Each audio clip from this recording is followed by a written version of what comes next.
This podcast is part of the Big Heads Media Podcast Network. Go to bigheadsmedia.com for more great podcasts. Ladies and gentlemen, making their way to the microphones, it's Jack. It's Kenny. It's the Rock and Roll Up Podcast.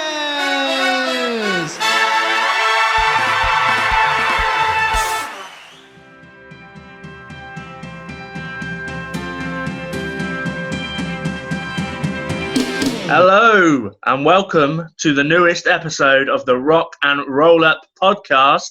My name is Kenny. His name... I'm doing a new intro. Will, I'm Jack. Yeah.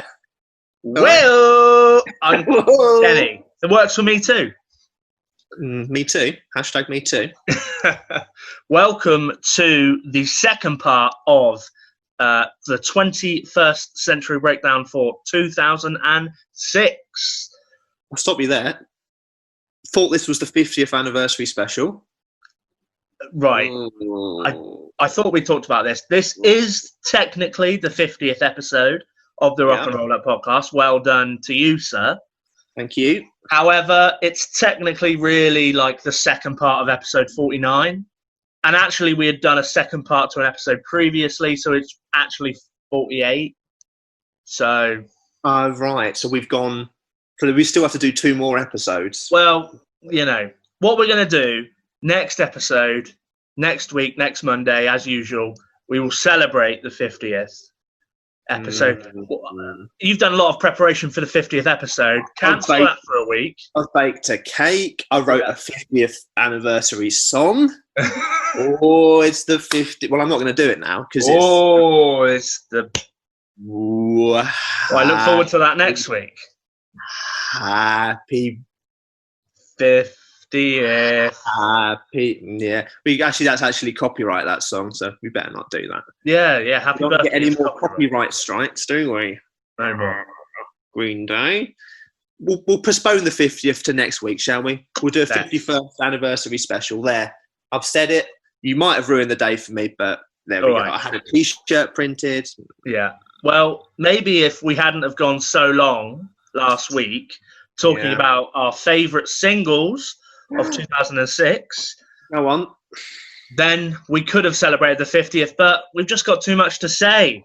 Bang on, didn't we? We banged bloody on like a couple of old crones on a deck chair. This one, this episode will be shorter because we've covered a lot of it.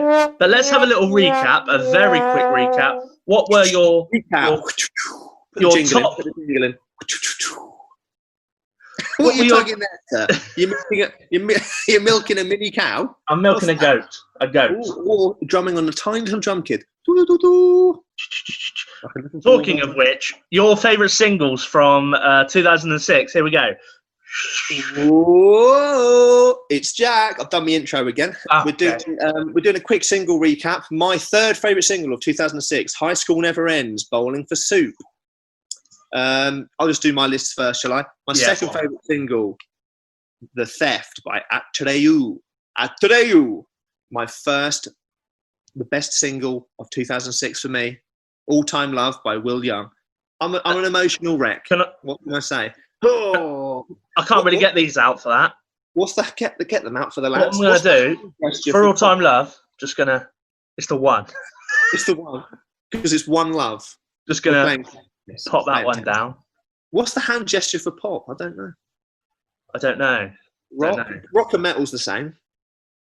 Pop, little thumbs up. Need an all time love. More folky, a thumbs up. See, what are your favourites? Since last week, I've listened to that a few times, actually. It's a very nice song. That Atreyu song is brilliant as well. Yeah, the more you listen to it, it's like we said before, there's a depth to it. There's a depth to it. It takes you on a journey.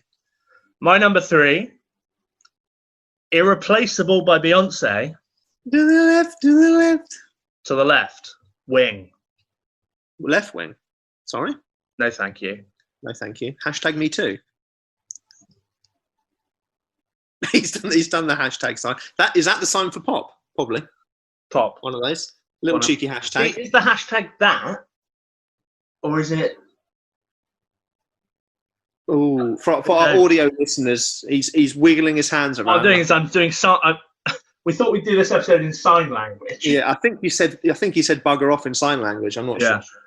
My number 2 was Starlight by Muse. Lovely song. The number 1 was Welcome to the Black Parade by My Chemical Romance. Ooh, a powerful song. Now, of course, we won't be talking about these albums that the singles have been taken from, because we've got a strict single to album policy. If we pop the single in, we're not popping the album in as well, even though we did do that at the beginning of this episode type. Let's ignore that and move on. Yeah, that was episode 1? Yeah, I think we put multiple Destiny's Child in. And I think there's 2 Linkin Park in the first episode. Back when we were amateur hour. You know what? When we get to the 2020 episode, we might do a bonus where we make addendums. We go back and we go, ooh, let's do a swap out. Have we forgotten anything? Maybe not for every year, but maybe from the first year or something. We could even do that in 2010. Do a mid one. Yeah. There's all sort of stuff. We could do a decade review once we hit 2010. We could do a 5-year review. We could do a 2 years and 4 month review. Oh, we could just have a sleep and, just rest for 6 to 8 months. Could we do that at any point? You're working me to the bone here, Beveridge. So, yeah, although album of the same name, Welcome to the Rap Parade, incredible album. Black Holes and Revelations, incredible album. B-Day by Beyonce, her second album, okay. Not that good. Well, not many people know she actually invented the B-Day. So, she has a very, very clean ass. Yeah. Good. Think about that. Think about Beyonce's clean ass right now. Who would cheat on Beyonce? Mental. The ironic thing about that song is that Irreplaceable, well, once you've listened to our episode last week, which you definitely have, it wasn't written by Beyonce, but ironic that Irreplaceable, and yet Jay-Z's sleeping with Becky with the good hair. She has very good hair. Still with him. Hashtag talking of hair. Look at your bonds. What you got on here, sir? That's a raccoon. Kenny's hair has been shaved on the sides for many a year, but he's reminded me of a young Ken because he's got a thick mane. Corona means that he hasn't got his haircut in a little while. Look at that. You got a bit of a quiff going on, mate. Yeah. Oh yeah.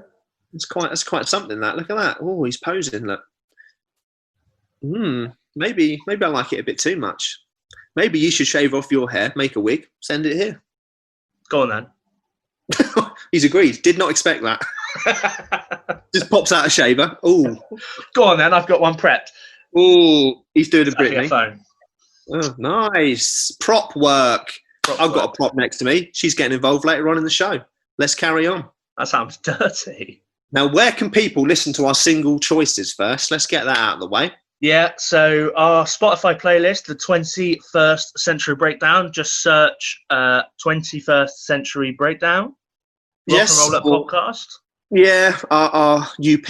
You'll find it in all the links in our descriptions on various social medias and YouTubes and stuff. You'll be able to listen in live, real time when we discuss the singles that we like. Maybe some of them you haven't heard. I know there's a few today that maybe people won't know from albums that you might want to have a little listen to before you delve into the real deep discussion that we're going to give you.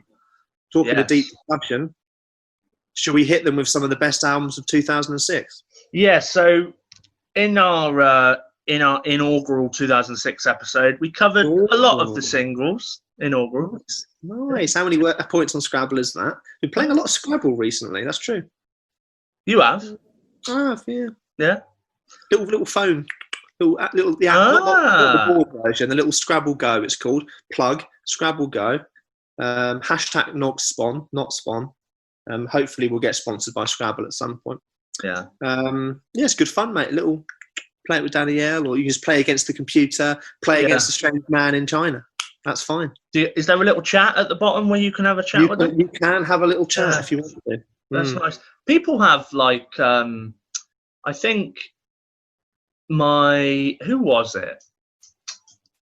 I think it might have been my great aunt had like a friend who she had met, and they play in America in their evening, in her morning, and they play like Scrabble or something together, and they met on the app and meet up for like a game of. Yeah, she fell in love. She sent him all her money. And then, weirdly, I think he disappeared after that, which is weird because it was a toaster explosion. Oh no! Yeah, she got burnt, but he got burnt. Right. So we mentioned things like, let me rip off some names. Don't rip any music; that's illegal.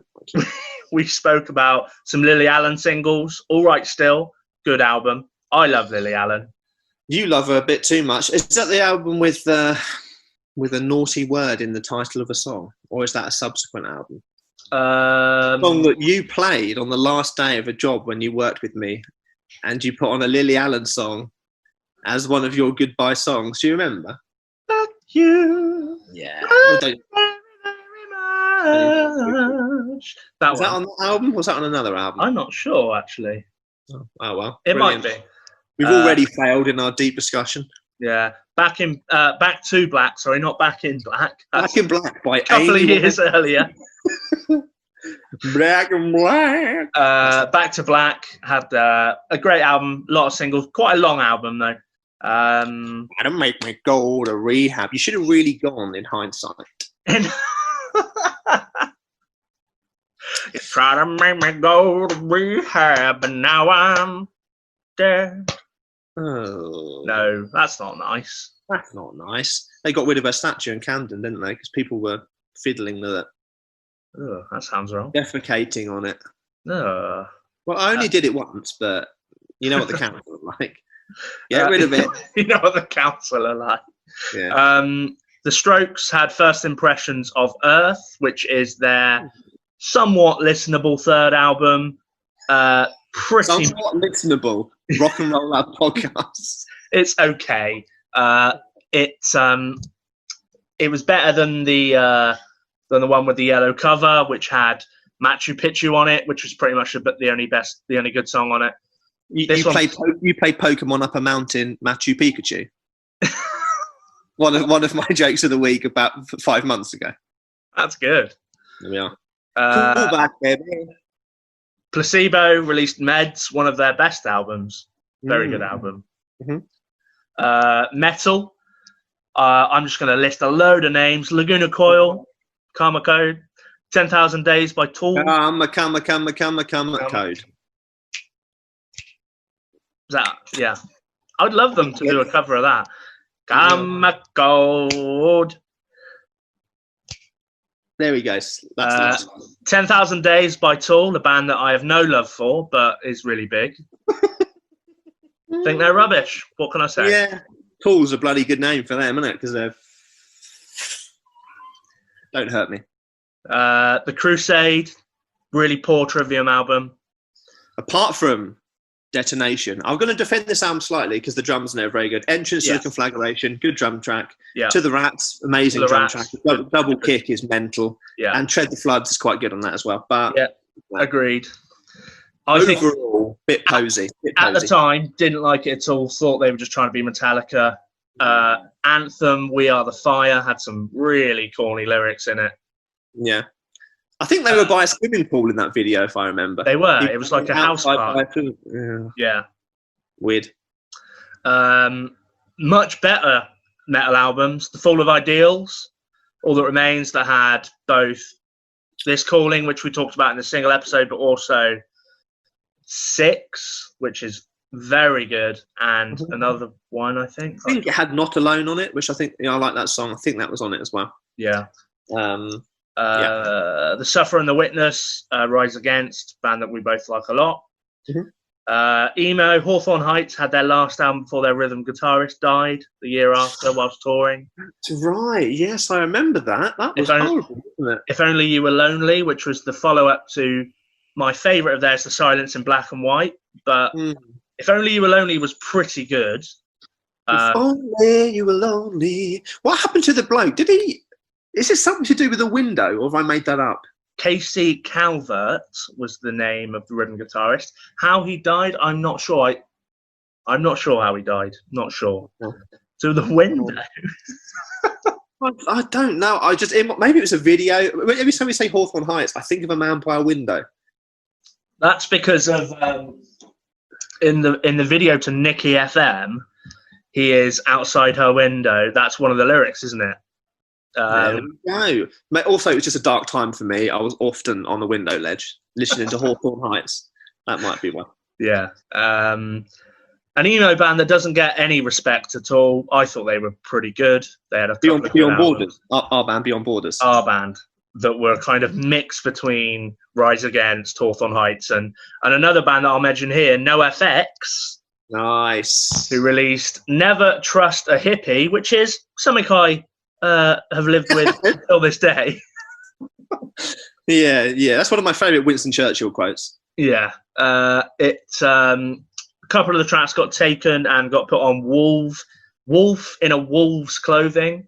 Got taken like Liam Neeson's daughter in Taken 1, 2. I think it was his wife in 3. Right. Was there a 4th? We don't know. Answers on a postcard. And I think in the future film Taken 5, that is actually the plot. Don't know if you knew. Taken 2. Get taken. Take taken. Take taken. Take Tekken. Mesh them together. The ultimate fighting film. The ultimate revenge thriller. Who is your favourite Tekken fighter? I don't know. Did you play much Tekken? I'm going to be honest. I don't know one fighter from Tekken, so I'm going to guess. Ryu! That's my favourite Tekken character. That, I think, is... were you saying Ryu from Street Fighter there? No. Ryu! Okay, right. Yeah, right, okay. Yeah. Eddie Gordo, you must know Eddie Gordo, the guy who does capoeira, no? He works down the chip shop or something, does he? Yeah. Is that a friend of yours? Mine are Nina Williams and Yoshimitsu. They're tennis players, so you embarrass yourself. Never Trust a Hippie had Sing Double at the Triple Rock, Marxist Brothers, some other tracks that were great. I love that EP. It's only about 11 minutes long. It's incredible. Ridiculous. We spoke about Stadium Arcadium, which was another album that was too long, but double album, but had some really good tracks on it. Snow, Humpty Bump, Stadium Arcadium itself is a good track. And also Doing Drugs in California. I like that one. Doing Drugs in California. Yeah. Doing Drugs in California under a bridge. Doing Drugs in California under a motorway. Yeah. Doing Drugs in California on the street. They're all good songs. The Drugs Don't Work? Was that on there? In California. They do work. Because they do work. Richard Ashcroft should have gone to California. The drugs work there fine. Oh. Do you remember? Have we told this anecdote on the podcast? Do you remember the what was it called? The Bridge Centre in Chippenham. There was some drama club. It was something like that. It's probably libelous. Some drama club. Quick tangent in Chippenham in Wiltshire, near where we both used to live. His mother, Richard Ashcroft's mother, lived opposite it. One day he walked. There's like practice rooms in there, drama classes, things like that. On a weekend, pops into there. Ooh, that's Richard Ashcroft. He's off his face drunk. He's completely pissed. He's wandered into this, like, the club. He's swearing. He's putting, fucking what? And they're like, ooh, he's getting a bit aggressive. Called the police. Police sort of, I presume he was doing a typical rock star thing, being a little bit, smoking a couple of booby doobies up the backside, if you know what I mean. I don't know what that means.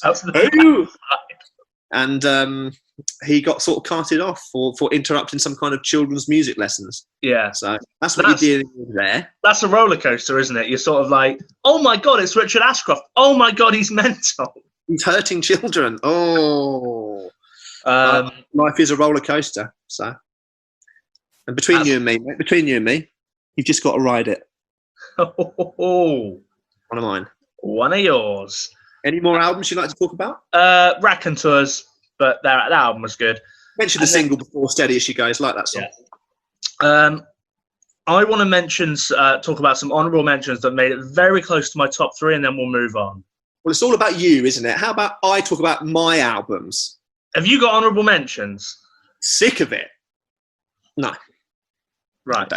I've got a few I can drop in very quickly. It's raining really heavy here. I don't know if the camera's picking that up. It won't do that because you're inside. How do you know? Huh? How do you... I am inside. Yeah. Pop, The Feeling, 12 Stops and Home. Remember that album? Yeah. Be lonely, fill my little world. Right. I love it when you call. I love it when you call. Did another one about wine. They were all right, making easy listening hip for about 10 minutes until they didn't. The High School Musical soundtrack. A big deal for you back in your cheerleading days. I've seen your pom-poms. I do. Well, maybe on my 30th I'll squeeze back into the spandex and do some High School Musical. Spandex, more like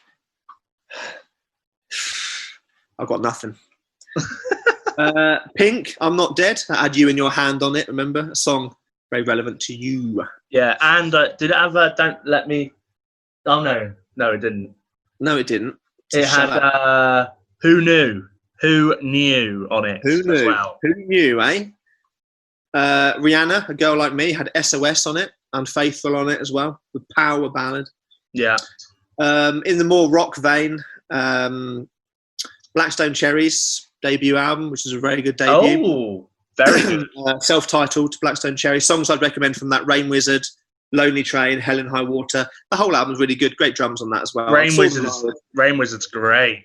Yeah. We both saw them live and agreed that the drummer plays far too loud. It's mental. Yeah. Knew someone that met them, said they're all dickheads as well, which is a shame. What's another one? Poets of the Fall had a good album, Carnival of Rust, a couple of good songs on that. All the Way for You is a particular acoustic favourite of mine. And one unusual metal one that a lot of people might not know, a French metal band who haven't done something in a while actually, called Heavenly. Album's called Virus. They originally had the Frederick, who used to play for Dragonforce, used to play for them as well. A couple of good songs on that. Spill Blood on Fire. That's a metal song. Spill Blood on Fire. You know what I mean? I could bring these back out. What's on fire? The blood, or what you're spilling it onto? I don't know. Spill blood on fire. Maybe I have to be on fire to spill the blood. We don't know. Wasted Time, another good song on that. When the Rain Begins to Fall, which it is right now. The Prince of the World, another good one. So Heavenly are very much kind of a speed metal band with some kind of heavy metal sensibilities in there as well. Sings very, very high, the singer, in a kind of a falsetto wail that might grate people the wrong way, but for us power metal aficionados out there, you would have heard it all before. Something like that. And those are really my picks. Fratelli's Costello Music, you mentioned that before. Yeah. Lots of good singles on that. I used to play along to that a lot. Those are really my big albums, I didn't have any honourable. I just it was the singles I really struggled on, and my albums actually came quite naturally and quite quickly to me, my choices. Okay. So I shall pass back to you, sir. The baton. There it is. Thank you for that. That'd have been good if you'd taken something. Smells a bit. Yeah, it's that rain, mate. Soaked it through. It's that fine rain. It's fine rain. Yeah, it's that fine rain. My top 3, which I'll talk about later, obviously, they interchanged, but there were these albums were mighty close to getting onto the top 3. In fact, at one point, a few of them were in the top 3. Whoa. Paolo Nutini's These Streets, who I think has been shafted a little bit this year because both Last Request and These Streets, the album, have missed out on top 3 spots, and it is one of the best pop it's a great album. And we did discuss putting on a cheeky 4th or 5th song, so I think Last Request is probably going to find its way onto the playlist. Fantastic, isn't it? Yeah. And that whole album as well is great. Autumn Leaves is especially emotional. The Kooks is... Especially for you, because at the time you were going through, someone cut down your favourite tree. So, you know, the idea of Leaves, it was really Big Oak. Big Oak, I called him. Big Oak. Big. If you know what I mean. Okay. He's got a big fucking oak, if you know what I mean. Hashtag me too. Inside Me, Inside Out by the Kooks had every single under the sun. Obviously, we spoke about Naive. We spoke about Moves in Our Own Way. Also had a song called Jackie Big Tits. Well, I told them that anecdote in confidence, so you know what I mean. You can't trust those boys. You can't trust them. They're a bit kooky. They're a bit kooky. We've started 20 minutes in. Come on. Also, Oola, which was really good. And also, do you want to go to the seaside? I'm not trying to say everybody wants to go. Actually, it's number one. Go. That was really good. Yeah, what an album. One that was on my top 3 and then was relegated is very much like Leicester FC. No. Very much like Luton Town FC. Possibly, you'd be thinking about Norwich. Relegated, very much like Norwich City Centre. The pedestrianisation of Norwich City Centre on the council's sort of hierarchy of interests. FC. Relegated. FC. Club. Sam's Town by the Killers. At one point on my top 3. I mentioned the single Bones that was in my honourable mentions. Perhaps not everybody's favourite single off that album, but love that song. But just didn't quite get there, and it didn't quite get to our albums either. Why? No. Why didn't it get there? Why did it fall at the last hurdle? I think it's a great year for albums, and this isn't quite. It's not quite there. I mean, I put Hot Fuss as my album of the year. This probably my 4th or 5th of the year. Great album, but not quite there. And also the third album, again, not quite there. The last 2 albums have been great though, Battleborn and Wonderful Wonderful. Still waiting for that last one that was supposed to be coming out. No due date on that latest album, thanks to Rona. So Rona, it'll come out. We'll be all right, mate. It will come out when it's meant to come out. Like Philip Schofield. The soundtrack to the film The Pick of Destiny. Guys, it's the pick. Yeah, we spoke about it last time, didn't we? You're getting a Pick of Destiny tattoo.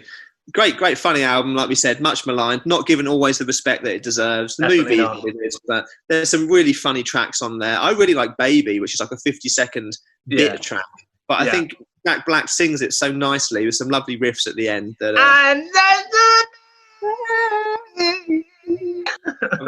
yeah, it's lovely. It's a really fun album. Yeah, really like that album. I listened to it yesterday, mate, and I think the day before. A joy. One that we could talk about a little bit more is For Blood and Empire by Anti-Flag. Now, back in day, this album, I would say, was quite influential in our sound in bands that we were in. Very politicized lyrics, very punky attitude, very quick, very shouty. Describing my qualities: shouty, quick, punky, and also that's describing your lovemaking as well. So I'm just going to grab the track list. So you've got. I really like Confessions of an Economic Hitman. I always really liked.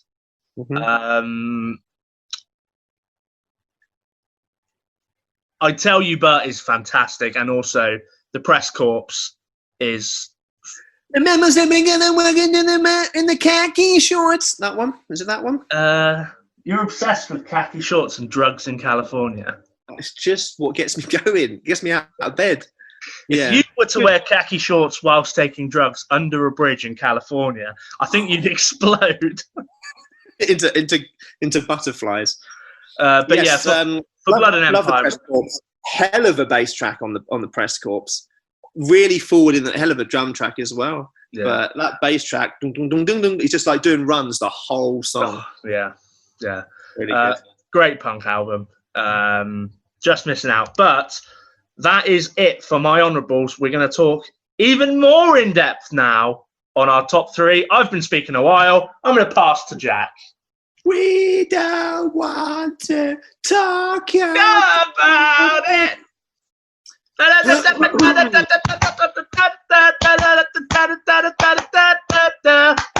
makes it sound like a Beatles song. I actually do want to talk about it. I'm going to go straight in. No honourables. This is my number 3, baby.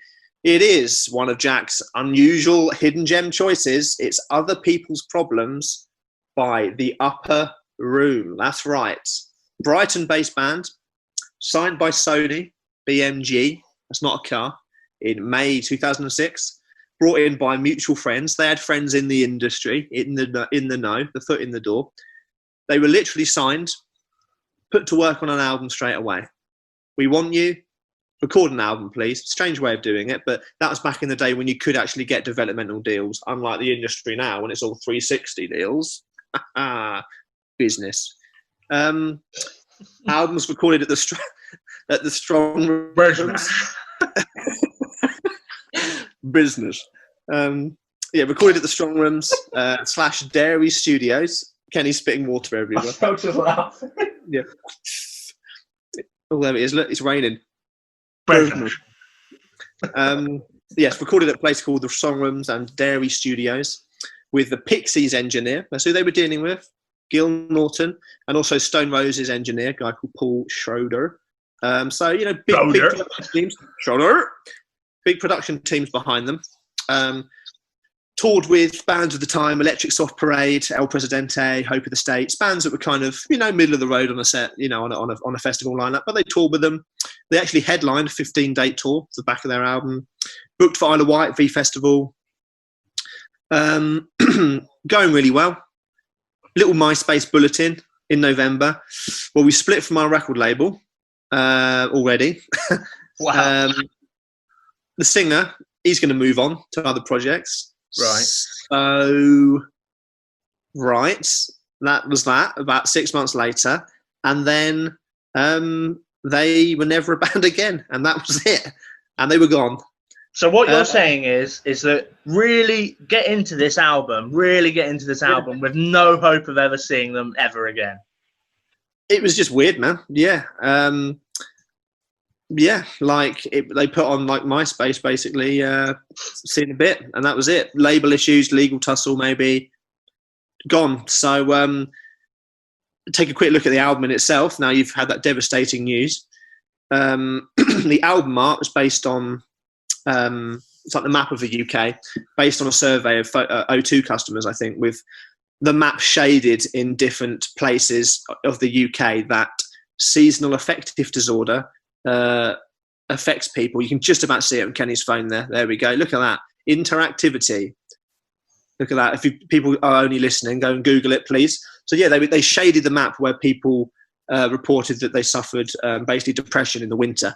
So that gives you an idea of the mood of the album. Top singles released initially, All Over This Town, Black and White. All Over This Town, which is number 38 in the UK singles chart. So not too bad for a first debut single. Black and White went up to 22. So, did a little bit better. Bit more. Bit better. Got on radio, a lot of radio play. Video was filmed and released. The song, for some reason, became an anthem for Swansea City FC. There we go. Random. Really? Yeah, for a while. But they're not Welsh. No, they're from Brighton. Yeah. Alex Miller, the singer who sort of just left one day, he was touted as like the next greatest thing, a fascinating frontman. I found some good quotes about him being writing impulsively paranoid, unashamedly romantic, quintessential English vocals. Try and saying that 10 times. Lyrics torn equally between love and anguish, with comparisons to Ian Curtis and Morrissey. Stylized, style-wise, Britpop, very much a Britpop kind of album. Hopelessly soppy in places, a lot of longing, a lot of pain, some humour as well. Very British in its metaphors and its imagery. very basic, grounded, relatable, not afraid to be really real in tone. It doesn't go overboard. Super catchy. Any track could be a single, really. Catchy, singable. The album sort of glides along beautifully, doesn't do anything crazy. Some great lead guitar parts, which is nice to hear on an indie album. Some nice feels, nothing's too much, everything's played for the song. I sort of equate listening to this album to sort of flying a kite. It's one of those kind of albums, which is like, oh, that was a nice day. Should we get an ice cream? And that's it. You know what I mean? Yeah. Got a bit of criticism for recycling material from other bands. They very much wear their influences sort of on their sleeve. I can't hear it being as obvious as some of the reviews dictated, but there is a lot of Smiths in there. There's a lot of Keane in there, some Embrace, if you remember them, bit of Editors, right? Some Cure-like guitar throwback kind of sounds, even a bit of U2 in there. I know I'm bigging them up. All of those mixed together, but slightly diluted, is basically the album. It's very much, production-wise, it's very new wavy in its guitars and synths. But I mean, user reviews. The virus is updated. User reviews, 2 to 3 stars. That's normally what it was given. So middle of the road. It's definitely a debut album, I would say. Right. This is the kind of band, 2-3 albums down the line, they'd do one of the best albums of the year. You know what I mean? That would be what I would think. And they were heading that way, but I don't know what happened. It was all very mysterious. I think the singer started a new band that is not that good, and they kind of didn't really do anything. Yeah. But yeah, it was really promising. And then that was that. So I've not, now I'm looking at it, I think I might recognize the album artwork, but I haven't heard the band. Where did you come across them? Do you remember where you came across this band? I remember seeing the video on some kind of music channel, and then my parents bought the album. Oh, and it was they're really into new wave and that kind of dark sound for sure. So I don't know if it was mum or dad, but it found its way into the car, found its way into the stereo, and it was on enough for me to really get into it. And obviously, I came back to it many years later, and had a lot of nostalgia related to it, which is perhaps why it makes my list. Yeah. But yeah, just super cool. Some quick lyrics. Super basic. It's almost childish in its naivety, really. I met her under a shelter. We were hiding from the rain. She was blowing bubbles, and I'll never feel the same. Fine, basic. It doesn't expect anything of you. You were happy, but that changed from day to day. Whenever you were under, whenever it was over. Just very basic. Talking about happiness, moods, emotions. Obviously, depression and things is a theme of the album. So it very much romanticizes relationships and the struggle of kind of relationships in small English towns, basically, that kind of thing, which is very much what the Smiths did, really. Yeah. Just really cool singles I'd recommend. I'm going to put the single Black and White on the playlist, which was their second single, which is probably their most popular song, just as a nice door opener for people to get more into the album. Leave Me Alone, really like that song as well. Basically about some guy harassing the girl. Leave me alone. The chorus is, please stop calling me at home. Please stop calling me at home. Though I think you're lovely, baby. Won't you please leave me alone? Fine. Nice. We've all been there. Normally I've got people clamouring at my window right now. Leave me alone. Leave me alone. Yeah. Girl was good. Girl is another good song. All around the area, they will only find ties and hats. Don't know what this means. Under the pianos, they will only find booby traps. Under their noses, we're moving behind their backs. What does it all mean, Basil? We don't know. But yeah, it's beautiful in its simplicity and its Englishness. It's very catchy. Black and White's going on the playlist. Have a listen. For me, I think they were just on the edge of doing something really special with another album, but it wasn't to be. So this is all we've got, baby. So it's the album Other People's Problems by The Upper Room. The Upper Room. Well, get that on the playlist and get that down here. A little bit of new wave inspired 2006 music. I'm going to check it out. Sounds good. It's cool, man. I'm going to go in with my number 3. Now, as I hinted at earlier, my number 1, 2, and 3 are very, very close. This could easily be number 1. On a different day, I could wake up and go, this is the best album of the year. It is... When I wake up... the album by Iron Maiden. He's got his tats out. It's The Matter of Life and Death. Lovely. 14th album by Maiden. Follow up to the hit and miss album Dance of Death. They played it in its entirety when they went on tour. The whole album. I saw them on the 12th of December 2006. That's where I was. You could brag about it. In Birmingham. Really good. First thing that strikes you about this album, great album artwork. It's got the crossed Eddie symbol with the AK-47s with the Eddie skull, almost like a new symbol for the band, and then the tank symbol as well. The sort of sound and theme. So, I mean, at this point, you know, if you know Iron Maiden, you know what you're getting to an extent. This is covering war, death, religion. It's mainly on those 3 topics. The Longest Day. It's a song about the Normandy invasion. Brighter Than a Thousand Suns is about nuclear war. The Pilgrim, For the Greater Good of God, and Lord of Light are all covering religion and its rolling conflicts. It's very much their album about war. It makes sense because it has a tank on the front. So they've got the imagery. Simplicity. And it supports the lyrical content. This guy knows Iron Maiden. But he knows Maiden, but he's no Maiden. Think about that. This isn't my maiden voyage with Iron Maiden. Jesus, he's good. This guy, sign this guy. Well, when it sign me as well. Business plan. When it comes to one thing that strikes me most about this album, having been someone that's listened to a lot of Iron Maiden, is that it is possibly their most well-recorded album. I would agree. Crisp.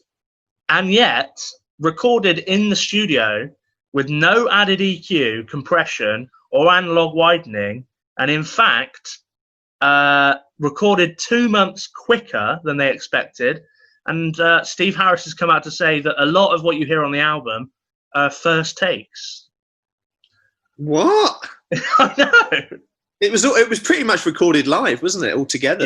Yeah. So it was recorded live, so it's got that live feel, but somehow it's just recorded in this incredible way. No added EQ or nothing. It's just as it was in the room.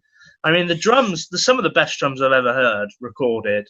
Yeah, amazing. I mean, his toms on that. I'm sure we'll go into them, but I mean, yeah. We'll go right into the toms. Yeah. Yeah, and his cymbals are just so bright and they cut through. Bruce's voice really cuts above it. It's an insanely well recorded album. Is that perhaps the last album where Bruce's voice is truly at its strongest? I would say The Final Frontier, which is the album after, is definitely a weak point in his catalogue. Book of Souls is probably brings it up slightly, a considerable step up compared to. He was ill, obviously. For people that don't know, he suffered with it was throat cancer, wasn't it? It was, yeah. So obviously, it's gonna fuck your voice up. So it's remarkable that he's not only still performs the way that he does, but can sing the way that he does. Yeah, he maintains that live his voice has never been better. It's very good, but yeah, I would agree. Maybe this is the best it was. This album is probably better than 2016's Book of Souls, which is post throat cancer. And the 2011 Final Frontier is not a great. Well, it's both not a great performance and it's not a great album. It's not. It's barely a good album. It's an okay. It's one of their weak. It's all that bloody analog widening. Classic. New Colgate with analog widening. My teeth have never sounded better. In terms of the sound as well, it's one of Maiden's heaviest albums by far. Brighter Than a Thousand Suns is some of the riffage on that is verging on kind of like slowed down Metallica or Megadeth-esque. Accolades, Metal Hammer gave it 10 out of 10. Classic Rock Magazine gave it 9 out of 10 and said it was the best album since Peace of Mind in 1984, including Better Than Seventh Son of a Seventh Son, which is my favourite Maiden album in 87, 88. It charted number 1 in, and much love to these countries, Finland, Germany, Italy, Poland, and Sweden. They know their heavy metal. They know what they're doing. Yeah, Finland, obviously. Italy, they love metal there, don't they? Sweden, Poland. Germany, they love metal there, obviously, as well. 4th in the UK, though. Pretty high. That's very high. And 9th in the US, and that's the Hot 100. And 9th that is very high as well. Yeah, wow. Book of Souls 2016 does go to number 1 in the UK, though. So they go even better on 8 years later. But Classic Rock Magazine put it as Album of the Year. Pop Matters, which is not pop music, as in pop culture matters, 12th best album 2006. And yeah, it's just it's a joy. It's a long album, but it is a long album. Yeah. There are kind of movements, and there are multiple songs that are plus 5 minutes. For the playlist, I think I'm going to put These Colours Don't Run, which is a kind of shout of patriotism on the front line and what it costs. Yeah, love this album. One of my favourite songs from it, The Reincarnation of Benjamin Brieg. Yeah, that was the big single off the album. Really like the chugging riffs, has multiple movements in it and some lovely hi-hat, alternating hi-hat, open hi-hat tom kind of work in the kind of the verses or the post-verse kind of pre-chorus thing that they do, because it has a kind of it has kind of no chorus. It does have a chorus, but it has a really nice drum track in it, and very, very fun to play. So yeah, so I would put These Colours Don't Run, but also check out Brighter Than a Thousand Suns, which is that was the other one that I was possibly putting on, and For the Greater Good of God is also fantastic. I think A Different World got a load of play, got released a video for it. It's by far it was something that kind of it started. Well, I don't know when it started really. On Brave New World they had Wicker Man, and on Dance of Death they had Wildest Dreams. They seem to open albums with kind of a 3 to 4 minute track, which could be a single, and then the rest of the album is maybe 4 to 9 minutes long on tracks. It's intentional, I think. Get a short one, radio friendly one out there, and then hook people in and do what we really want to do. Yeah, absolutely. But yes, great album. Great album. My 3rd best album of the year. Wowza. Let's move on to, very much in the same vein, in fact, they may well have toured together before, the album Inhuman Rampage by Dragonforce, an album that has had a big impact on Kenny and I.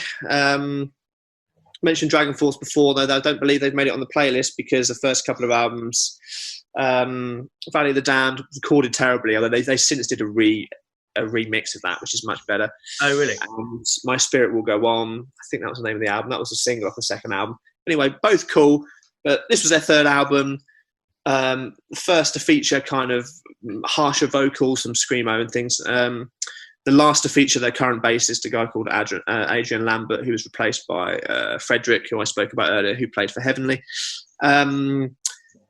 Speed metal, what to say? Most people will know Dragonforce as being a corny power metal, speed metal band. And somehow this album, due to its video, which we'll come on to for the first single, it absolutely blew through mainstream. It went to number 1 in America, number 1 Billboard on the Heat Seekers charts in the US. Really? For a power metal, speed metal album, unheard of. Wow. Overall, finished 103, so out of 200, about halfway through at the end of the year. Number 5 US Billboard Independent Albums, peak position, 38 overall by the end of the year. This is an album that was certified silver in the UK, sold over 350,000 in the USA. Obviously, that was then. Obviously, now it's subsequently sold more. Yeah. Metal Hammer, talking of statistics, listed it as one of the top 10 power metal albums of all time. This is an album that it's quintessential Dragonforce. It was recorded in Surrey in London over 7 months. I like the idea of singing about dragons in Surrey. I just think that's funny. You know what I mean? Brilliant, yeah. Obviously I live near Surrey. It's, there's not many dragons. The album is fast. It's a fast album. It's a fast album. It is a fantasy album in its lyrics, with musicianship that could melt the face off of any of Spinal Tap. Twin guitar solos throughout, wailing falsetto throughout, relentless drum machine-like drums played by a crazy drummer called Dave, chugging bass. Everything's long. Every song's too long. Songs happen in movements. They're epic. They're grandiose. They're bonkers. They're ridiculous. Yeah. Now, people know Through the Fire and Flames, mostly incorrectly called Through the Fire and the Flames, which it isn't called that. It's called Through the Fire and Flames. I've called it that for years, the wrong name. That single on its own also did really well. That was really the catalyst for this album. They just absolutely broke after that single. It went to number 86, that single, 61 in Canada. It actually renewed popularity throughout the years when a lot of people started doing covers of the single, and it kept going back into the rock charts. I mean, even 2015, it went back to number 13 on the rock charts because someone covered it on YouTube. Yeah. Through the Fire and Flames has sold 1 million copies in the US, so it's a platinum-selling song. One of very few platinum-selling speed metal songs. I mean, the only one, or do you think possibly? Yeah. More? Bands like Halloween and that did very well in Germany and things. So I wouldn't say it's the only one, but I don't know that. In the US, possibly the only one. Quite possibly. Now, that song, I mean, some facts about the song. We all know it. I didn't realise Herman Lee, one of the lead guitarists, actually snapped a string during the solo, and they kept that take in. I don't know when that happens. What? That happens. I know, I didn't know that. Because when you snap a string, it tends to not only, obviously, you lose that string, but it whacks everything out of tune as well. Apparently not. Apparently not. This song appeared in Guitar Hero. It was in Guitar Hero 3, then Guitar Hero Smash Hits. I think, personally, that is where potentially most people know it from. It's the fastest song on Guitar Hero. It was the hardest song. It was a pop culture phenomenon, this song. The games really helped it. It was in Konami's Guitar Freaks. It was in Drum Mania. It was on the soundtrack for Brutal Legends. It was in Rock Band. This song is representative of most of their back catalogue. It's 200 BPM. It is power metal. It is fantasy. It's too long. There's multiple solos. It's mental. It's mental. The music video, they actually did a shortened single edit for MTV and things like that. Yeah, I did think that because the video was everywhere. Watching them play the song, the close-ups on the hands, seeing how technically sound these musicians are, and they are as noisy and as crazy as it is. These are some of the most gifted guitarists in the world, Sam and Herman. Yeah, the whole band are amazing. So I saw the video. I got the single off a free CD from Metal Hammer. Whoa, mama! I've never heard anything so fast in my life. The whole album's pretty much like that. There's a ballad at the end, but it's a relentlessly fast album. Some lyrics to sum up the album. On a cold winter morning in a time before the light, in flames of death's eternal rain, we march towards the fight.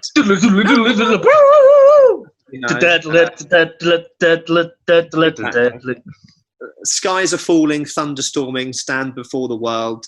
We're banished now to barren wastelands, fight the demon whore. Fine.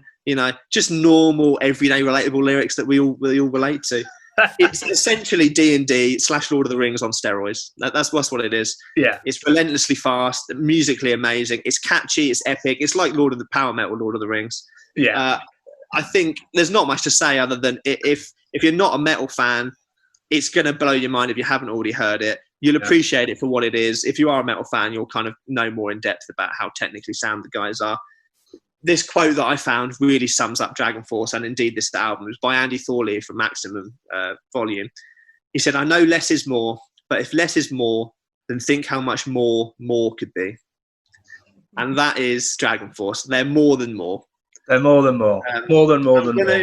I'm going to playlist a song Body Breakdown because it's a speed metal song with a crazy jazz, obviously bass and drum break in the middle. Dynamically, a little different to some of their other songs. I thought about putting Train of Broken Hearts on there just because it's like the end of an anime. It's like a big power ballad that is fun to play along to. But yeah, I figured, no, let's put a few ballads on the playlist. I'm going to put something on that's fast, that's quintessential Dragonforce, but is maybe a single. It wasn't even a single off the album. I mean, obviously Through the Fire and Flames was Operation Ground and Pound was the second single, where they're all on mountains and things singing with spaceships and stuff. I think off the album, I would probably recommend, obviously, Through Fire and Flames, Operation Ground and Pound, Trailer Broken Hearts, and Body Breakdown. And Body Breakdown is the single that I'm going to playlist. Yes, a lot of the album sounds the same. Even back then, I thought, this is an album of maybe 4 songs, really. The rest of the songs are filler. A couple of other albums we'll come to later on in our 21st Century Breakdown countdown, other Dragonforce albums where I believe actually surpassed this album, have a lot more hits on them than I think, a lot better songs on them than this album. This is by no means their best album, but for me at the time, as we've discussed before, we were absorbing everything, metal, everything, and this was another one of those catalyst albums for me where I was getting into power metal, then these guys were bringing the speed. I was then went into speed metal through them. Can't play any of it. It's mental. Yeah, can you play any of the drums? I can play some bits of some of their songs. Right. Can I play 7 minutes of any of their songs now? Not many. There's not many people on Earth that could play a whole drum track of Dragonforce or guitar track. I think there's probably a chance that if you're there's a chance that everybody who listens to this, every person they've ever met in their entire life, no one can play any of the instrumentation on this album. Yeah. That is how good it is. There's plenty of compilations of young girls doing it, which makes you angry. I would YouTube it for fun, people playing along to Dragonforce, because some of them are great, some of them are awful. But yes, it's a crazy fantasy speed metal album that is ingrained itself in pop culture for that little time and has come back periodically. I always like it when metal can kind of infect the masses like that. Yeah. And as Andy said, if less is more, then how much more can be. I love it. Playlist Body Breakdown. Perfect. And get yourself listening to it. Inhuman Rampage, Dragonforce. It will melt your tits. It will. It will melt your Jackie Big Tits. So, in not a similar vein, but similar in some senses, we're going pretty heavy on the metal for the moment. There is a little bit of something different to come later on. But my number 2 is another very fantasy album, but quite different sounding. It is Blood Mountain by Mastodon. Nice. Now, this and my number 1 have changed 4 times whilst researching this episode. During this episode. In fact, I'm not sure if this could be number 1 now. It is, for my money, one of the seminal kind of sludgy groove metal albums of all time. Sludgy. It's the 3rd album after the fantastic Moby Dick-inspired Leviathan album that they did, and after, I think, Remission was their first album. It's the first Mastodon album to incorporate clean vocals and melodies into screaming. Later in their career, they dropped screaming altogether, and they're not quite as good. I really like the merge of the 2 on this. The album artwork is incredible with this kind of wolf with massive antlers, 3-headed wolf, and I remember that. It's it's a concept album. According to the bassist Troy Sanders, it's about climbing a mountain and the different things that can happen when you're stranded in the woods, when you're lost, you're starving, hallucinating, running into strange creatures, you're being hunted. It's about struggle. It's a high fantasy album. It's got a cyclops, warrior tree people, there's a sleeping giant.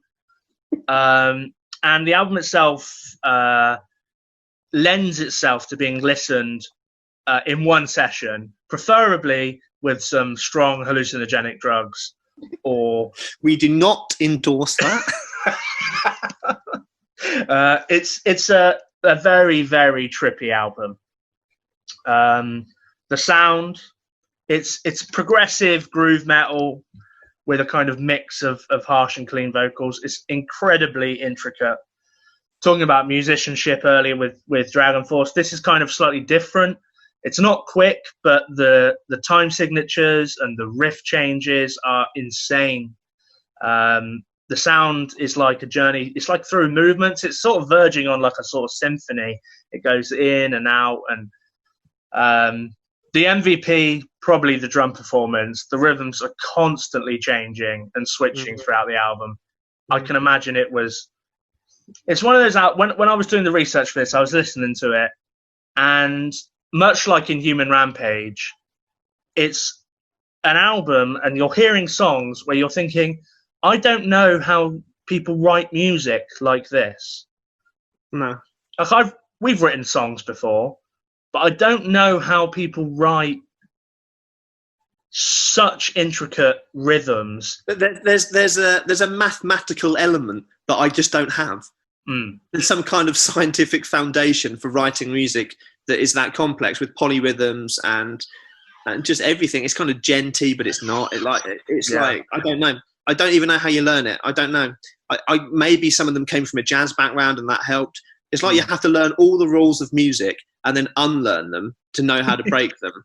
I don't understand how you do it, but they can do it and they do it really well. So yeah, it's accolades wise, number one total guitar album of the year, number one pop matters metal album of the year, fifth best album of the year according to Kerrang, and then the one that I think I put most credence into it was Metal Hammer's best album of 2006. Wow! So it's fairly well much loved. Yeah. And actually, the 17th greatest metal album ever, according to IGN in 2010. Top 20. Yeah. So it is. It's one of my favorite metal albums ever, I would say. Yeah. You listen to it, and it's just you don't know what's happening. There's these rhythms and these what's going on. Some of it's like quite jazzy and it's crazy. The highlights, I started going through. I listened to it from start to finish for this, and I was going through the highlights. I just realised I started writing down every song.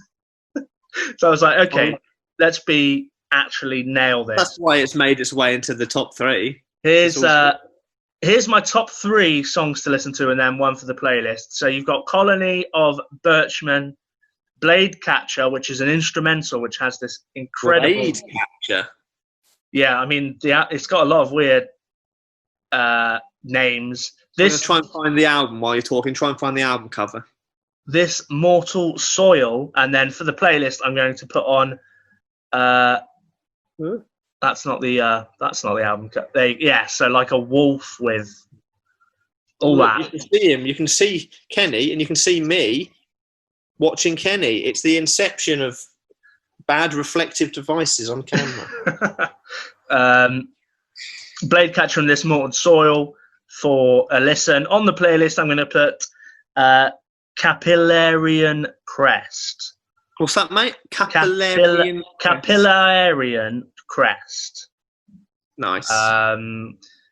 It's just insane progressive metal, which as I've got older, I've begun to just love more and more.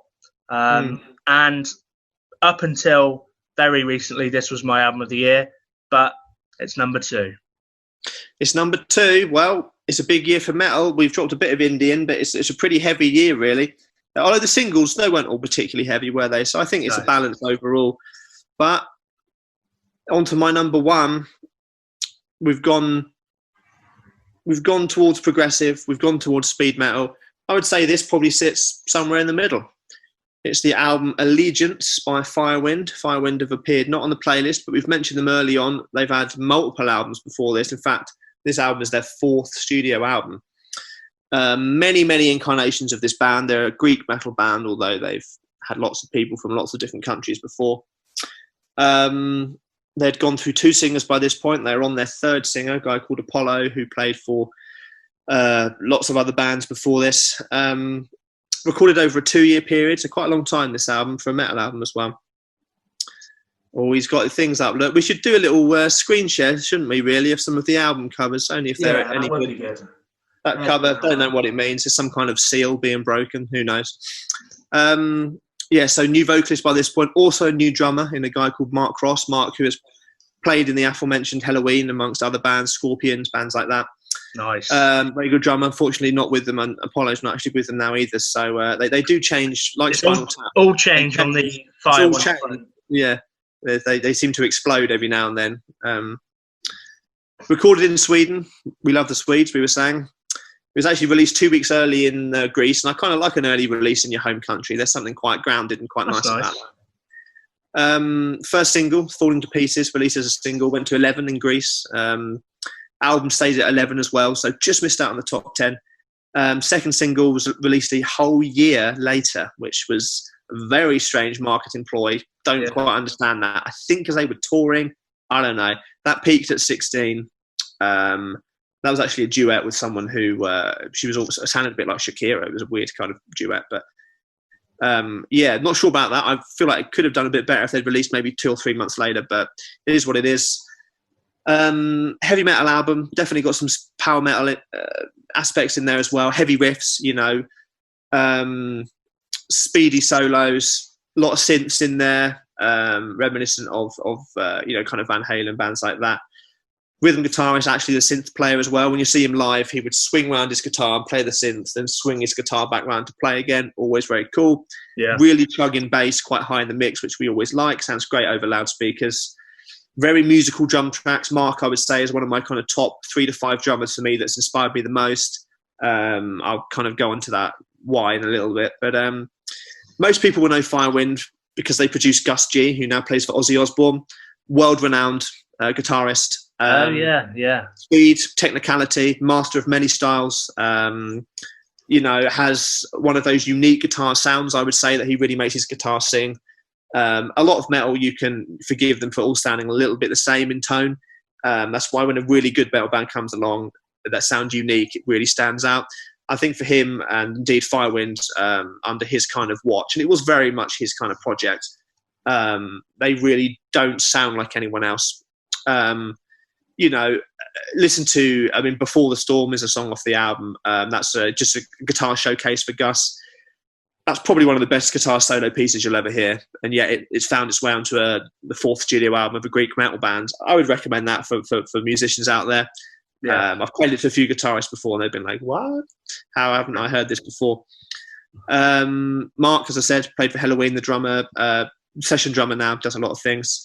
Remember seeing them live. We actually both saw them on the same tour when they supported Dragonforce. So it was Dragonforce that really got me into them. They headlined the tour, and your second album of the year, but your first album of the year was the support act. That's it. See, what can we say?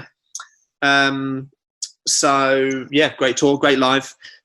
Mark's symbols he has, because his second name's Cross, he has 2 giant China symbols that are crosses above his drum kit. It's kind of his signature look. Right. Big old boy, looked like a bodybuilder. He came on essentially carrying his whole drum kit and put it on the floor. That was amazing. As a child of, 14? That was pretty cool. So yeah, great live. Great drummer in terms of his playing, really cool tom sound, a lot of reverb on the toms, so they really boom. Incorporates cymbals into a lot of fills, which not everybody does. Great double kick work, as you'd expect for a kind of a heavy metal band. Hard, steady player, He's got the speed when he wants to, but doesn't he plays for the song, one of those drummers. He's endorsed by everyone, Evans, Tammer, Vic Firth, all the obvious people. So any drummers out there or someone that wants to hear really good metal drumming, Mark is a great player. As for Apollo, great vocal, soaring, unusual accent in the way he sings because he is Greek, so you don't often hear a Greek accent on record. Very theatrical, very emotional, very powerful, almost operatic at times, his voice, quite raspy as well. Over the years, his raspiness has gradually increased as I think he's basically ruined his voice, which is a shame. But there we are. As I said, supported Dragonforce with All That Remains as well, who also appeared on in our chats earlier. What a gig that is. What a gig. Amazing live. Incredible. Played over 100 shows in a year, which is pretty good for a metal band. Lyrically, maybe not as corny as some other bands, not quite Dragonforce-y. There's a lot of more love in there, a lot more spirituality. Most songs are love related. Nothing kind of too heavy in theme. Songs about hope, rising up, being yourself. You know, there's the kind of fighting the demons metaphors that are in every metal song ever made. It's just the way it is. Yeah. Every song sounds different, which I like for a metal album. 48 minutes, so short for a metal album as well. In and out, you don't muck about. Refreshing. I would say could have cut one track, could have cut Ready to Strike. Not a fan of that. My album cut would be I don't actually listen to that song. I just can't get on with that song. Don't know why. Just don't like it. Apart from that, really solid album. Short for a metal album. Each song 3 to 4 minutes, kind of pop song length, which again quite rare. If you're looking at a Maiden, which are 6 to 8 minutes, you know, or Dragonforce, which are the same. Nice to have an album release that contrasts that in length. Sometimes you don't want to listen to 2 hours of an album. It gets a bit full on, you know. Yeah. Very much, you know, structure wise, intro, verse, chorus, bridge, solo, big double chorus, the end of the song. They don't muck about, they get in and out.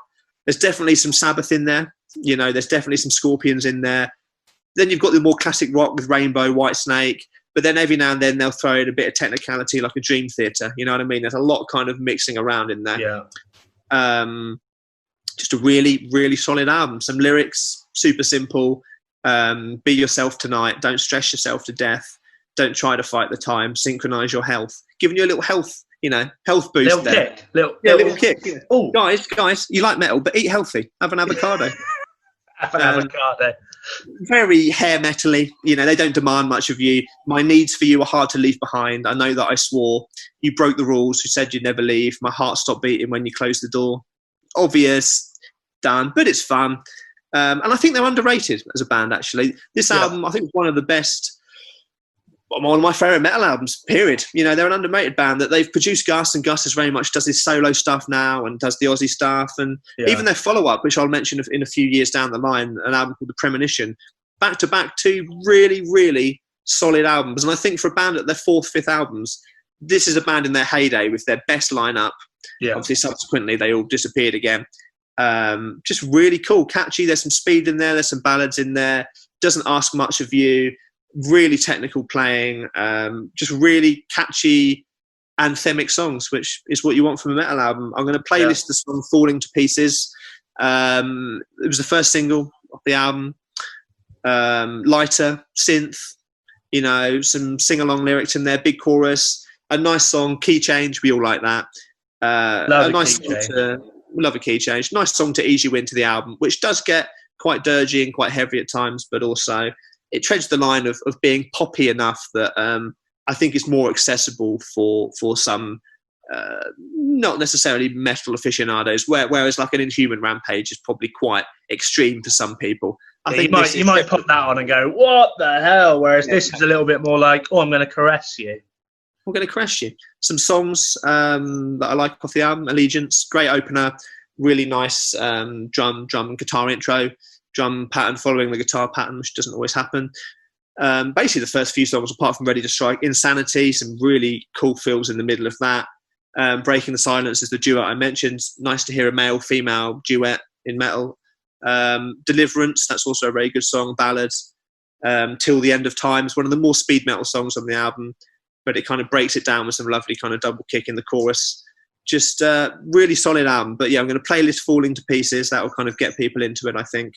The more poppy song of the album. Nice. But yeah, my number one, always love this album, always play along to it when I can, is Allegiance by Firewind. Check it out. Check it out. Uno, I'm just going to have a little shift. You have a shit? Sorry, a little shit. A little shit. Just going to you're a little bit shit. What? Whoop.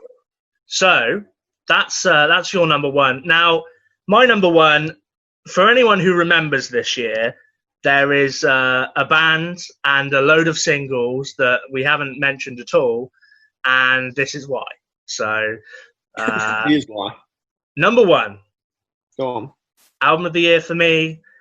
Whatever people say I am, that's what I am not. Nice. Let me get the album cover up as you talk. Arctic Monkeys. So there we go. That popular. Which a Scottish nurse. What's that accent? Sorry, I just coughed. Oh, good. A Scottish said that criticised the album for glorifying smoking.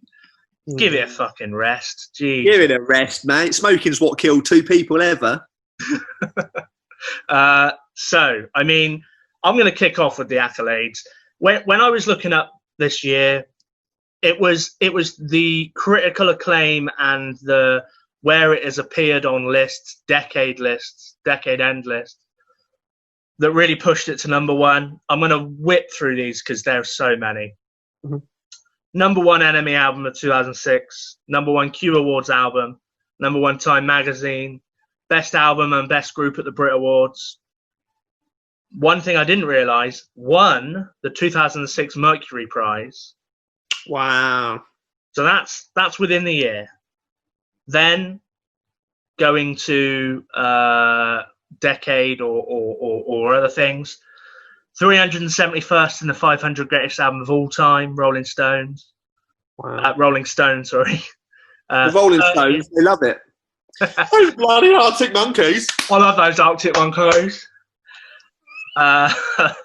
30th greatest debut album, Rolling Stone. 19th in the 50 greatest albums of all time for NME. It's making all the lists. 19th for MTV's greatest ever album. NME placed A Certain Romance as 10th on the 100 tracks of the decade. Wow. It was placed in the 1001 albums to listen to before you die. It's insane. It's everywhere. It's made all the lists, but has it made Schindler's List? Because that is the real important list. That's the list. Yeah. That's the list that you need to be on. Wait, do you want to be on it or not be on it? I don't. I could have played more. Carry on. It sold 120,000 copies in the first day. 363,000 in a week. More than the rest of the top 20 combined. It's the fastest selling debut album in British history. It went 5 times platinum, which means it at least has 1,860,000 sales. At least that. So that's 5 times platinum. I mean, and when you start researching and you're thinking, oh, which one do I put top? Sort of feel like maybe I've got to put that one top. Yeah. Because of that. I mean, don't get me wrong. It's not like I don't like it. It's one of my favourite ever albums. Never mind my favourite album of 2006. It's possibly my favourite album of the 2010s. Never mind the 2000s. Yeah. Talk about a bad album. Never mind the bollocks. Absolute shite.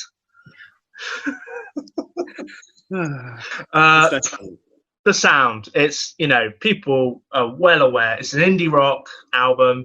Punk attitude. There's some ballads, some slower moments. The lyrics, they're witty, funny lyrics about the nightlife in the north of England, growing up in your adolescence, trying to pull, not getting on with bouncers, being in taxis, prostitutes, drinking. He's a song about not being in taxis in the north. 1, 2, 3, 4. It's 13 songs, 41 minutes. Wax through. It's pretty much, in terms of indie rock and this kind of time, it's about perfect. There's not a weak track on the album. One thing that it reminded me of when I listened to it, again, I listened to it front to back for this.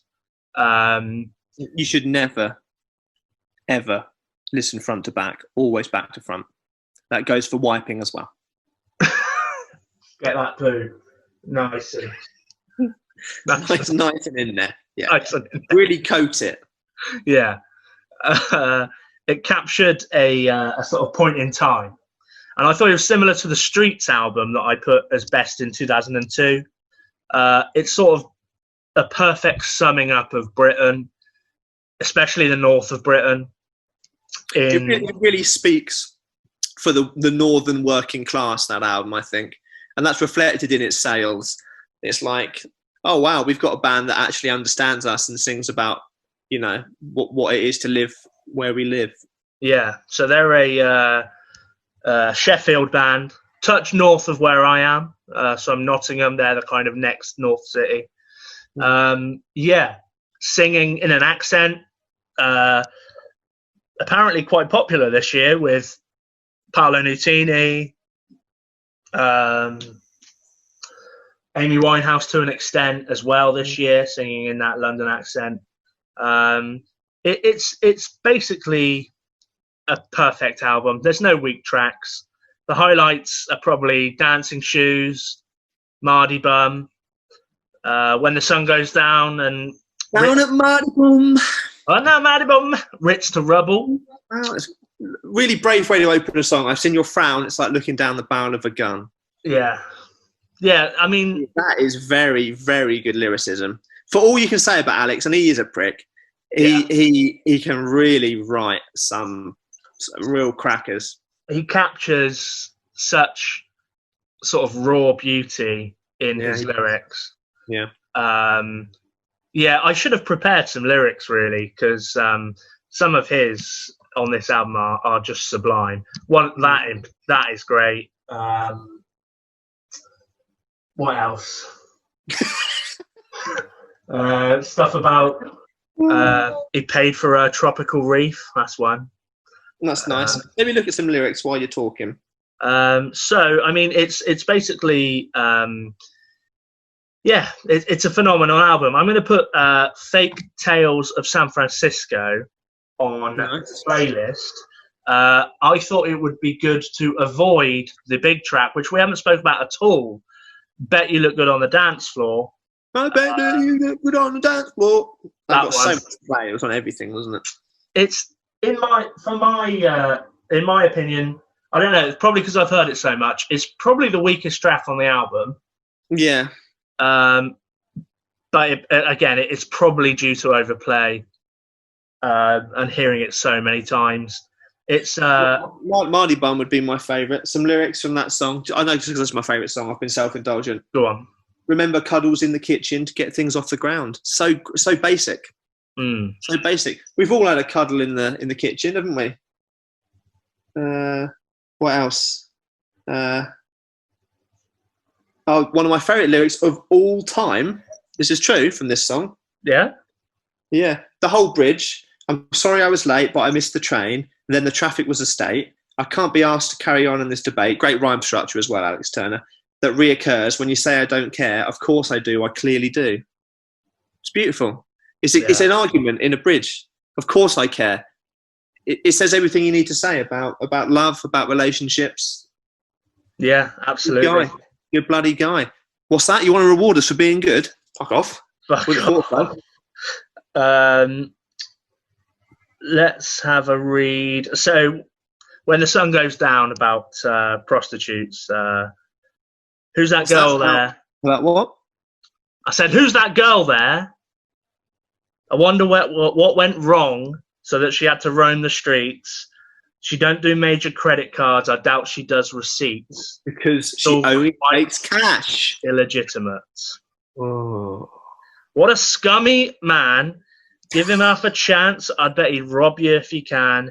You can see it in his eyes, that he's got a driving ban amongst from other offences. That's my CV, opening line to my CV. Just brilliant. Brilliant. It's poetry. It's like he writes limericks. He writes poems, but it goes back to that street poetry, like the streets. It's so, I don't know how it's sort of speakable. It's conversational lyrics that he writes. And then he throws in this beautiful imagery or beautiful metaphor, and he grounds it all he does a lot of places. We're here, we're in a taxi, we're in the kitchen. And he just pulls you back down to this is where we are in this song. And that's why everybody bloody loved it. Yeah. So I think it's sort of like if you want a shot of Britain in the early 2000s, maybe you go to the streets, original pirate material. If you want one in the mid 2000s, maybe you go to this Arctic Monkeys album. And the one maybe there'll be one for the later 2000s that we'll get to in a couple of years. But definitely a seminal British album, and my favourite album of the year. Fake Tale album. present Matter of Life and Death because we didn't show people that. If people can see it. Yeah, there you go. It is terrible on the screen for people that are watching this. You can see the skeletons and the tanks. Yeah, there you go. Well, some great choices, mate. Recap then for me. My number 3, The Upper Room, Other People's Problems, Britpop, indie loveliness from Brighton. Number 2, Dragonforce and Human Rampage, crazy international speed metal with one of the most infectious in metal songs of all time, and Through the Fire and Flames. And number 1, Firewind Allegiance, a much underrated band that spawned one of the best guitarists of the modern era. Yeah, absolutely. Who I guess is he still with Ozzy? Ozzy? Yeah, Ozzy at the moment, but it's a bit difficult gigging and things, and Ozzy wasn't very well. But yes, as of the last time they performed, I believe he is still with Ozzy. Yeah. Oh, yeah. I'll look forward to seeing him when I see Ozzy. Hopefully later in the year, probably next year now. Yeah, but it's not been put off as of yet. My number 3, the heaviest probably Iron Maiden album ever. A Matter of Life and Death, with its incredible recording quality. Number 2, with its insane, psychedelic, polyrhythmic metal that is progressive like. Yeah. Yeah, I'm a wordsmith. Yeah. Mastodon, Blood Mountain. And number 1, we're hitting you with, well, what Enemy call the 30th the best debut album of all time. Incredible this is a debut album. Insane. Amazing. Arctic Monkeys, whatever people say I am, that's what I'm not. That's the top 6, baby. Have I already done my ancient elephant joke? Must have done. That's another one of my jokes from a few months ago. Whatever people say I am not. So I'm not a sexy beast. No, I am. What? Sexy Beast, good film. Not from this year, though. We're only talking about 2006. If you want to listen to our picks, the 21st Century Breakdown RRUP, or head to the link in descriptions, you will find our official playlist. Listen along or listen afterwards. The bottom 6 to 12 songs are our most recent. So we'd added our 6 singles last week. We'll add our 6 album tracks for this release. So you'll be able to go through all our favourites of 2006. We've already started making some preliminary notes for 2007. Not sure when that's going to be out, but not as crazy a year as 2006. But we've had a real run of it these last few years. Yeah, this one's been, well, like I've said previous, seems like every year has been the best, but I don't know. This one could legitimately be the one. Genuine. Talking of genuine. Genuine. I'm going to go ride my pony. You got a pony, have you, mate? Where'd you get that? You told me you didn't have enough money to buy me a birthday present, but you got a pony. From the Genuine. Remember that singer had my pony? Unbelievable. You want it, you got it, ride it. You can listen to the Rock and Roll Up podcast on Spotify, SoundCloud, iTunes, Big Heads Media website, and of course, here in the beautiful visual version, not that side, probably this side instead, on YouTube. Just search Rock and Roll Up podcast on all those platforms. Where can people engage with us? Ooh, it's Jack. You can get hold of us at Rock Roll Up Pod on Twitter. Let us know your favourite business. Let us know your favourite 2006 singles and albums. Rock Roll Up Pod on Twitter. Rock and Roll Up Podcast and everything else, Facebook and Instagram. Help us climb the hill to 2,000 followers on Twitter and Instagram. Please, we love you all. Thank you for getting in touch and supporting us. We've befriended many lovely people. It is a treat.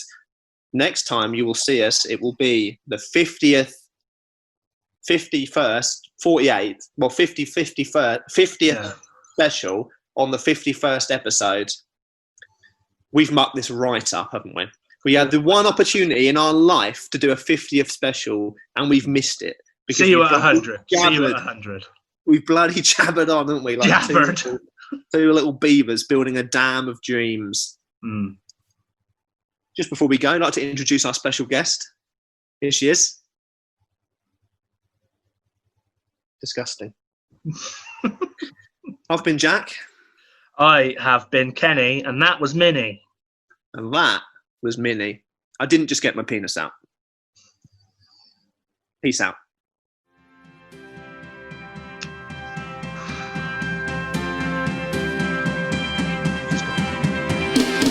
I thought I'd ended it then, but it didn't end, so I'm just